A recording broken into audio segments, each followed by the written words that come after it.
S2SC crew. Hey. My name is Yasine. And I am Tia, and we're the owners of Sister to Sister Cafe. So entrepreneurship in this journey has been, a long time coming. I've been with my family, my parents and my grandparents were all entrepreneurs. They taught us everything, and it was just destined and bound for us to be entrepreneurs as well because they taught us everything.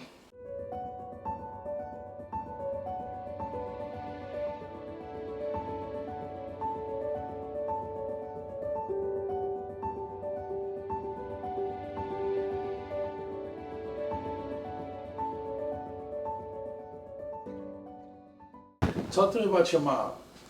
My mom was my heart. I could say that my mom was the sweetest person you could ever know. Sometimes I talk about my mom and dad like they still here because they're my hearts. Mm-hmm. Right. She definitely, gave me that. She definitely gave me that openness to talk to people and give them a try. Just don't give up. Just keep going. The beauty that you see in Yasine and Tia is their mom. Everything that she has taught them, everything that she has instilled in them as far as entrepreneurship, as far as integrity, morals, their values, it shines through. And it's, subhanAllah, you can see her through them. So how I met Ibn was there was a Muslim parade in New York. So somebody called me and said, you need to come over here. They may need some extra security or something. So when I went over there, I met this brother named Murad, and he said, you hungry? I said, yeah.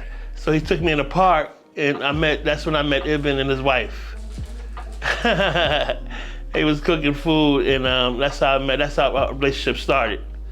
So I figured Yas and Tia would like to hear some of the things that I shared with their father and how he got started and their mother, things from when they were younger. When you talk about their business sense, that's what I want to add to this, if anything, just to remind Yas and Tia that your mother and father were entrepreneurial from the start, from way back, because my father was like that. And so he never worked for anybody but himself. And Ibn watched that, Rahimahullah. Ibn watched that all his life, and he always wanted to do things. He used to sneak on the bus when we lived in Newark, and he was only like 12, and sneak and go to New York and look at things and look at people selling on the street and those types of things. And then he would come back and he would tell them about those types of things. And then as he grew up, he started to learn and pay attention, and then he started to go to work with my father and work in the setup, and he used to sell the lemonade. He used to call it Lemon Dog. He thought that was hysterical. People would walk by the setup and he would say, got that lemon dog? And then all of a sudden there would be a really long line of people buying the lemonade that he called Lemon Dog. And he would be talking to them with his great personality, talking to them, making them feel good, making them feel wonderful and welcomed and appreciated, and he would just turn that charm on and they would love it. It's a blessing to have had my parents for the time frame that I had my parents. As hard as it is and as much as I miss them, wallahi, I could truly just be grateful for the time that I had them. I had my mom for like 21 beautiful years. I had my dad for almost 27 beautiful years. So, it's just, truly a blessing to have had them and their influence, and having this business is in honor of them, continuing their legacy and things that they've taught us. That's the most beautiful thing, because although they may be gone, their legacy will live beyond, and also everything they taught us, and inshallah they get sadaqah jariyah for everything that they've given us, and all I could do is continue to make them proud. That's my job. I was there. Before she passed, when I found out she was really sick, I had already moved. And when I went to go see her, I was hesitant because she wasn't the same as I remembered her. And I didn't want to see her any other way. But when I walked through the door and she lit up when she saw me, it just warmed my heart. And that's what I remember her seeing me lighting up and being happy that I was there. You know, so it was an honor for me to be there with her, you know, when she eventually went, when the Lord called her back. I miss Ibn. And I remember when he moved out here, he told me, man, I want you to come out here, I want you to come out here. I was like, yeah, man. So I came out here, I helped him out. I told him how to do the dialysis and all that. When I got married, he came my way, he was crying and boo. I was like, man, why you crying, man? You making me cry. He said, cause I'm happy for you, man, cause when we was in front of you, said you was gonna you was gonna do that, you did everything you said you was gonna do. You got to stand, you working, got your place, got your vehicle, got a beautiful wife. I was like, yeah, man, all from your help and your example, man. Can't explain what type of love Evan had for you when he loved you, man. Evan go out, get his shirt off his back, man. He always got room for his loved ones and his peers and his friends and brothers. Assalamu alaikum rahmatullahi wa barakatuh. Yeah, inshallah, man, I just wanted to share some light. I was telling Brother Haas that it feels beautiful, man, to have brothers that was connected to the beginning of our days when Muslims had a whole lot of unity, man. Basically what I'm trying to say, man, you hear something about your brother, you don't look frontward or backwards, you just try to go there and give him some help. It's definitely true, and I bear witness by Allah's mercy that rarely after every difficulty, some ease, Allah ain't gonna put more on you than you can handle. All right, I'm about to make some cheese, eggs, turkey bacon, and a waffle platter, which is called the Big Sis Platter. That's Tia's favorite, by the way. So yeah, we try to name our meals after family, us, you know, just to give you a piece of home and our lives and what we into and stuff like that. So yeah, we're trying to expand the flavors of the waffles. We got the red velvet waffle, the buttermilk waffle. We're gonna do a Reese's waffle, so different ones, maybe cookies and cream. We thinking about it. The next 5 years, I see Sister to Sister Cafe and franchises and stuff everywhere. We want to have multiple locations, different states and stuff. So that's my ultimate goal, to make it everywhere and bring halal food to each state, inshallah. I do what I do because I love cooking. Cooking is one of my favorite things to do. I think it's my love language as well. I love to see people enjoy my food and, you know, give me my props. It's fun. But yes, I enjoy feeding people. Like being around my dad and my mom. My mom had a store called Unique Handbags growing up, and I saw like the potential in it, and I said, yeah, I want to definitely own my own business. And my dad having his vending business, I always wanted to do food, but that's what we were around all our lives. So we definitely knew it. We just always talked about it, but we just ain't know when we was going to do it. And like this year, Tia was like, we going to do it. So it was like scary to like move from corporate to my own business, and then we just basically put our faith on the law and said, let's do it. So some of the first things I seen, like with both my mother and my father, they had a food business. It was called Fish in the Mist, and I was so young, so I was literally just watching. And I would see them selling food. I would see them selling all types of drinks and things like that. And I was like, wow, like my parents really like have a food restaurant. And I was like, I definitely want to try to do this one day. But I never, you know, in my wildest dreams thought that I would do it and have my own. I started off doing clothes at one point. I started a brand called Wear. I would do handcraft keymars. And I also started sewing overgarments. It was nice. I did my time in that. One day I feel like I'm gonna go to it one day, but food is like my main goal because it's easy for me and I have a talent for it. So I feel like Allah subhanahu wa ta'ala opened the door for me to do the food more easier than doing clothes and things like that. We got 3 Big Daddy Hockers. You know the Big Daddy Hocker is the sausage, the bacon, and the eggs on the bun. All of it all on the bun. We got 3 of those. Then we got a burrito. The burrito have the egg in it. It has 1 meat. And then it has home fries all wrapped up in a flour tortilla. So we gotta make about 6 items right now. Give us a minute, y'all. But yeah, I seen them do it. I've seen them do it since I was a kid. It was always cool. My mom had a pocketbook store. My dad had a food business, since I can remember. And of course my grandfather as well. So I've seen entrepreneurship all my life from my parents and my grandparents. So I went to school for human social services for college, and I got my associate's degree. And I did nothing in that field. I went straight into insurance. So I learned about car insurance, life insurance, health insurance. So I always worked for insurance companies. I worked at 2 major companies, and I've been doing that for about 9 years. So I know insurance from the back of my hand. So I feel like I did my part in that, and I want to try something different. So what I felt when I decided to be an entrepreneur is that it was time for a change.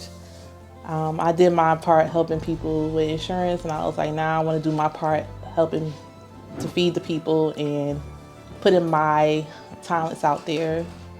And I wanted to see how I would grow in that. I was really excited. We both come from backgrounds of entrepreneurship. Our parents worked together since way before I was born. So to know that they were continuing the legacy, I was super excited and elated for them. We chose the food business because we have literally been around food businesses from our grandparents, from our parents down to us. And even when I was in the food business with my parents, I never thought that I would have a food business. That wasn't my mind frame. That wasn't a goal of mine. It was just doing it with my parents, having fun with them and watching them. And then, I did see, they were making a lot of money. So of course that was an inspiration, but, them making the money and then also just doing what they, do best in reference to the creative side and the business side. So, with those recipes and things that they made and passed on to us, it's like, we can't keep these to ourselves. Like, we have to share these recipes with the world and really continue this legacy.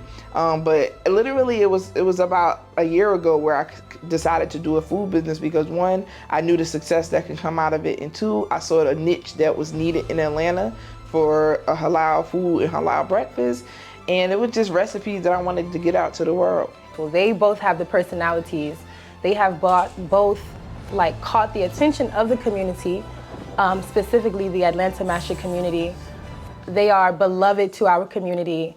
I know, and I knew then that they were going to be successful, that they were going to have a lot of support for their business. So what is the #1 dish at your spot that everybody loves? Okay, so everybody loved the Big Daddy Haka, which was named after my grandfather, the ultimate hustler. It's the chicken sausage, beef bacon, egg and cheese on a roll, real tasty, nice and flavorful. People love the 2 meats combined with the eggs. It's so good. So yes, that is the #1 seller at the store. I was excited. I love entrepreneurship, and I'm always telling them, if you want to go for something, just do it. Allah will guide you all the way. So I am an entrepreneur myself. I have a virtual assistant business, and I'm also in school for my master's for clinical mental health. Oh, I love it. I love it. Tia knows, she had called me like, Maisa, what you think about this? Should I post this? I'm like, oh yeah, of course, because I do content creation as well. So Tia's always asking me, what I think about certain stuff and if she should post it, and Yasine as well. So I love it. I'm all for it. What was some of your first thoughts when they told you they was going to do this? It was it was a little bit of different between a little bit. It got a little emotional. Because their parents is basically somebody I used to talk to a lot. They watched me grow up. And when I got older, even thinking about marriage, I used to talk to her mom about a lot about marriage. One thing that I love about their food is that people from up north say that they can taste that taste from up north. I was born in Jersey, but I grew up in Atlanta, so I have more of a southern knowledge of food, so I don't really have that taste of New Jersey like my family members that grew up there would. My biggest challenge was, say, leaving the job because I've been with them so long. I didn't know how to break it down to my supervisor that I was trying something new. It was emotional. And she was like, oh, but she was happy for me. It was a bittersweet moment. So that was the challenge for me telling her. And also, I was thinking about my children too.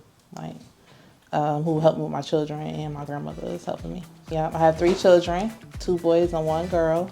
Alhamdulillah, I could say I'm blessed. They're good children. No complaints. I want to leave this legacy for them as well and introduce them to the food industry like my dad introduced me. So I learned a lot from school, but you learn everything you need to know, like when you're in person and actually doing it. I did minor in business management as well. So when I finished high school, I went to Muslim school all my life. Thank God my parents was able to send me to private school. It was just a blessing to be able to be with Muslims and to learn my deen throughout my entire schooling in high school as well. I went to college, Berkeley College in New Jersey. And I went there, I minored in business, and I majored in criminal law. So I was just like, you know, if I don't do a business, then at least I have criminal law to fall back on, because it's always going to be crime. So I decided to major in criminal law. So I have a criminal law degree with a minor in business management. And then after that, I went into real estate. First I worked in the courthouse first. I worked in the courthouse for some years. And then I moved to Georgia 8 years ago, and that's when I became a real estate agent, because I loved the real estate here. I loved the houses and I loved the prices. So I was like, this is something I want to do. But after working in real estate, I realized it wasn't a passion for me. It was still fun, but it just wasn't something that drove me to be like, this is what I love to do. And I realized entrepreneurship and working and having a food business was a passion of mine. You got the blueprint. Hey, listen, the things that they doing is, you know, they learned it from their grandfather. I seen this guy, you know, growing up, as far as their food and everything, this is stuff that they basically learned from the family. The grandfather was a cook, father, everybody knew how to cook. And, you know, it stems from my family regardless. I mean, just thinking about it, like their father, their grandfather, my grandmother, they all can really cook. In a typical day, I'm up morning, around Fajr time, got things to do. Sometimes you can get a little nap in between. Sometimes you gotta go food shopping, get more stuff, get more inventory. Then you go in. I would say typically, about 16, 17 hours sometimes. And sometimes maybe 15, but you gotta make sure we in there from the beginning to the end, making sure it's going well. Entrepreneurship is so important because, you know, not only are we creating avenues for ourselves, we can create avenues for other people, you know, and try to be that source of helping other people. So we get a lot of people who apply through us, alhamdulillah, try to get jobs. We want to help everybody. So alhamdulillah, we up to 4 employees right now. That we have in the kitchen with us. So we just working, and you know, it's becoming bigger than us. Yeah, man, the next 5 years, it's so exciting because you see how you start and you just want to see how everything goes and how it grows, you know. So yeah, the next 5 years, alhamdulillah, I feel so good and thankful. As soon as you hit the door, everything is made fresh. So we get in there, we take out all our fresh ingredients. And from the moment we walk in the door, the orders start coming in. We cooking from the time we come in until the time we close. And what it's about is just getting out fresh food. And I always tell people it's not fast food, it's good food. So what we're doing is we're preparing this food fresh for you. We don't want anybody waiting more than 20 minutes. But if we're preparing food, if we got 10 tickets before you, we gotta get those 10 tickets down, then we're gonna get to you. But when you get your food, it's gonna be hot and it's gonna be delicious. So, you know, you got your inventory, you got, you know, your food you gotta cook, you got your staff, we got staff that we done hired, and people, you gotta make sure your business is running well. So from the time we walk into the door to the time we leave, is making sure the business is on track. So what makes their food different than every other soul food spot in Atlanta? You know what? The love. It's the love. I remember growing up, our parents used to always say, you can't cook without love. You can't serve people food without love. And you can definitely taste that in their food. You can definitely taste that in their food. You would always, when you taste their food, you're going to taste Cheryl's yams. You're gonna taste Ibn's lemonade, Ibn's peach drinks. You're gonna taste the love that was deeply rooted in our family and the businesses that we had. They already got it. So it's just basically, you know, they grew up vending and all that with their grandfather and their father. So, I mean, they come from a line of a person that never worked for herself. I mean, worked for nobody ever. Like my Uncle Haka never had a job. And a lot of people don't know, he was like one of the first millionaires in my family. They capture the presence of people very well. They know how to talk to people, know how to get them excited, definitely know how to sell and get people to, you know, spend. So I think they do that very well. Oh, yes. Yes. It's what the overwhelming part just comes from wanting to make sure everything is correct. It's not so much of the business or what I'm doing is overwhelming in the moment. It's just the overwhelming part is making sure everything is correct, and also you have employees, you have customers all depending on you. So with all of that, you are overwhelmed with the thought of wanting to have it correct so that you can do what you need to do and get the food to the people and make sure everything stays on track. So it's not overwhelming to cook. That part is easy for me. I can cook with my eyes closed. It's like, you know, cook it up, get the food out. That part is the easy part. It's the keeping the business on track part that could be overwhelming. Like, fears cannot go where I'm going. Like, I try to leave fears behind me. Thank God we're in a religion where, you know, we are forced to depend on Allah. So, of course, as a human, we have these fears, but I never let fears stop me.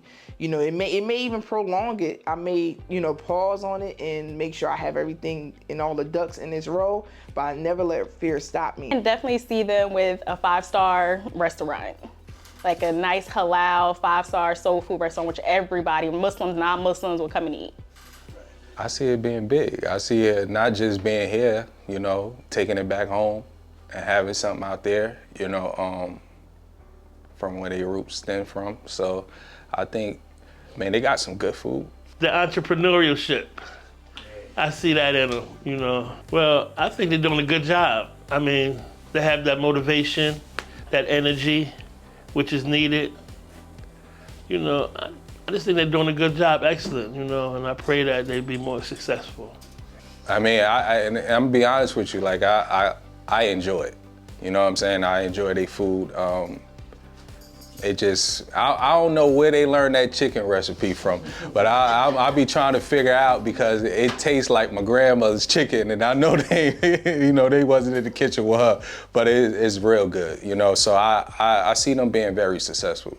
It's deep. It's really, really deep. You know, when you are doing things, especially when it comes to business and being who you are, you know, genuinely, whether that be black, whether that be Muslim, whether that be a female, whoever you are, when you are genuine, you know that it's gonna be someone behind you or someone who's looking at you that's, you know, may look at you like, this person inspires me, because they're actually seeing it. Because growing up, you know, what we look for is seeing yourself. You know, you want to see yourself in people. So I hope that I could be an avenue for someone to see their self in me and say, oh wow, this Muslim black sister is doing this, you know, I could do it too. But I want people to know, like, there's nothing you can't do, you know, especially if you keep it in the realms of Islam and you do it in a halal way and you do what you're supposed to do. It's nothing that you can't do. It's, you know, just putting your mind to it and getting it done. One thing I would love young girls to know is whatever it is that you want to do it.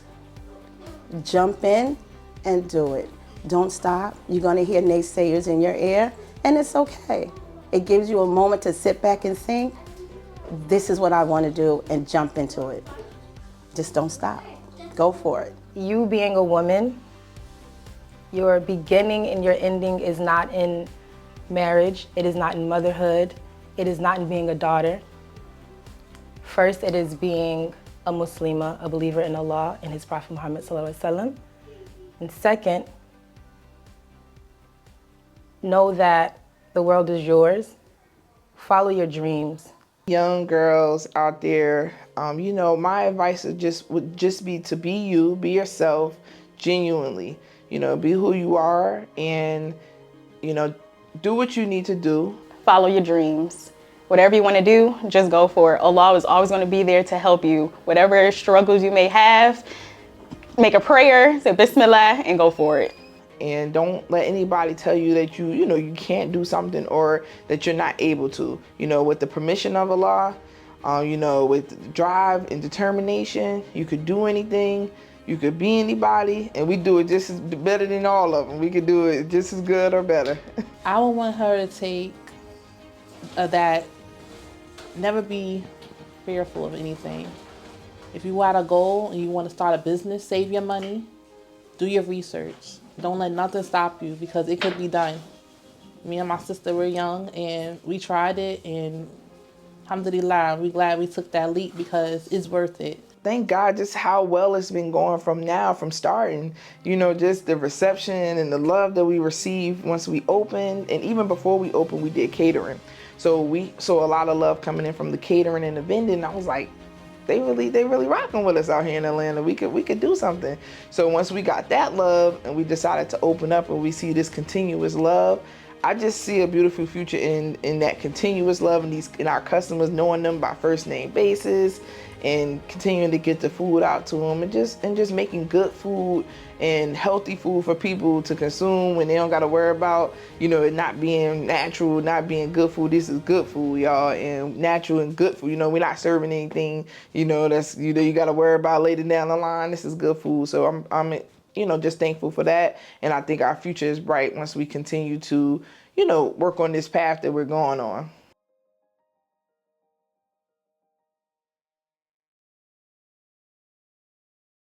A lot of people are going to see themselves in us. I truly believe that. And it's going to be inspirational. I think that, some things you do are bigger than you. Mm-hmm. This is bigger than us. It's bigger than what we could ever have imagined. Right. Sitting here right now, do you guys think you're doing your parents a good service? Yes. Putting this whole thing on, because this is not easy, right? You had to plan it out, book it, finance it, organize it, and I think today it's a lot of blessings. Right. Yeah. Mm-hmm. My goal was like starting the restaurants, naming the food after my parents. I want people to remember their name and make dua for them, pray for them. That's a lot of giving them Jannah. My mom's name is Cheryl, my dad's name is Ibn. If you make a dua, mention them in your duas, and that's a lot of giving them good. I mean, and not only that, it's funny that you said that, because not only do we, of course, the people are going to see the names as well, but even us, like, I think it was intentional for us to name some of our top items after them, because I knew that those would be the ones that will pop up. Cheryl's Chicken and Waffles. Right. See that 100 times a day. Ibn's BLT. The Halal beef bacon. I knew that would pop up a lot. So I think that not only for people to see it, even for us, it's like an everyday reminder, and we already keep them with us. So it's like a visual, being able to see them, being able to have them with us at all times. Right. That's beautiful.